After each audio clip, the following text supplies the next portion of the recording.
Jack, here we are in the shed. The program's expanding into LS motors now.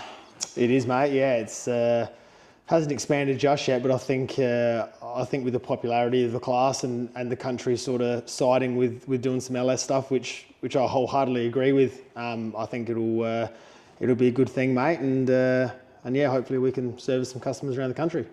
So you've been building these for over 3 seasons now, and a lot of these are already out around the place racing. Had a lot of success with them. Yeah, the wingless stuff, it never really started as a business venture, but we did a lot of R&D on our own car for the sort of first 3 or 4 years that we were racing, and we developed a package that seen me win a lot of races. So I was approached by a few people to put something together, and we sort of did it as a bit of an off the cuff thing to start with, and it sort of expanded, and now it's, for I think about 3 seasons now we've built them for customers around the country and looked after a lot of engines that I haven't personally built, but yeah, they've needed some assistance with or whatever. So it's sort of, it's turned into a bit of a thing.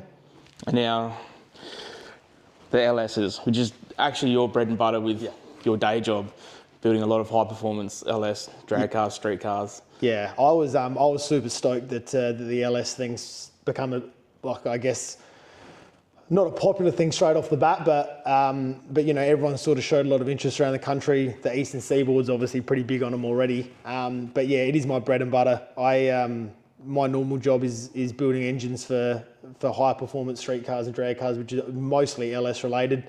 So yeah, I was stoked to see it move into it because it's something that I've already got a lot of knowledge on. So you're pretty well up to date with this program. Now you just got to adapt it for sprint car racing. Yeah, I mean the circle track motor that you can buy straight off the shelf basically has everything that you need to go racing. I change a few bits and pieces on the inside of them, especially if they're a car LS3 to begin with.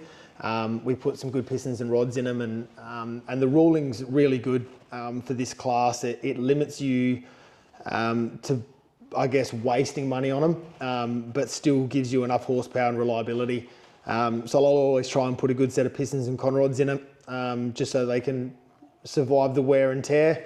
And then yeah, realistically, everything else is basically off the shelf stuff. You want to get as much reliability out of them as possible. You don't need to try and reinvent the wheel with them. The rules are pretty black and white for you.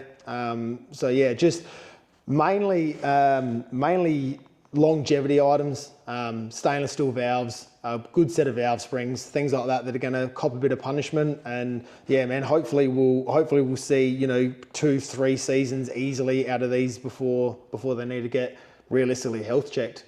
I don't think that we're going to be needing to change too much stuff in between seasons. It'll just be making sure everything's good, leak them down, make sure there's no issues, and happy days. So this is your actual personal motor here, ready to go. Should have this built in a couple of days. And there's already one out there in the wild. Yeah. That's probably should be firing up soon, maybe. Yeah, so this is my personal one.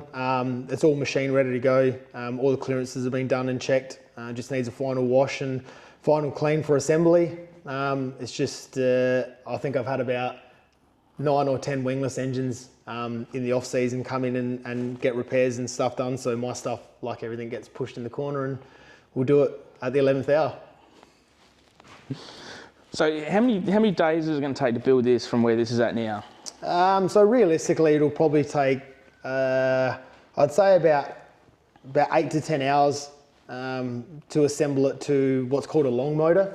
So none of my cylinder heads are put together, so all those valves still need to go in and spring heights and everything set and checked. So I would say, 8 to 10 hours to get it to a long motor, and then we'll just have the normal little bits and pieces, you know, your oil filter housings and your water pumps and some hoses and plumbing and stuff like that. So, you know, realistically, across the course of the next week, I'll get it sorted and done, and we'll get a few of these wingless motors out to customers so they can get their season started, and should be good to go. So this motor has come from a street car? Yeah, so this was a LS3 out of a VF Commodore. So street driven, and then I guess had a crash or whatever the story was, and bought it from a dismantler as a full running car engine, and stripped it apart, machined it to how I wanted it, and got some stuff ordered for it and put it together. So what's the ballpark price point on one of these? I still think for a finished one with good stuff in it will still be low 30s. By the time you add, you know, your manifolds and your nozzles and your barrel valves and stuff like that, all the off-the-shelf parts. You know, realistically, the core engines are what I find to have the most deviation at the moment. Sometimes you can get really lucky and pick up a core engine for you know, $5,000 or $6,000, but LS3 stuff at the moment, if you're getting it out of a car ready to go, is still that 10, 11 grand mark. So that's the biggest deviation at the moment, is getting a core. You can still buy all these blocks brand new. So if you wanted to, you could actually buy a brand new block, brand new cylinder head castings, brand new crankshafts, everything ready to go and build it that way. But yeah, I would still say low 30s is the number. So then, besides just building motors here, you're also delving into some injection work, and you got a Brown and Miller machine there as well. So yeah, so we expanded a little bit. The injector machine we've always had for wingless stuff. Everyone knows that injectors are typically the thing that will always fail and put you on the infield. So every time we do an engine here or refresh an engine or any sort of maintenance, we'll always ultrasonic the injectors, flow them, check them, make sure they're good to go. That's part of the package here. And then the Brown and Miller machine, I had a few people over the last couple of months sort of ask if I do a bit of plumbing, a bit of car plumbing, oil suction lines, water lines, radiator lines, stuff like that. So we decided to buy a Brown and Miller machine because they are the best hoses.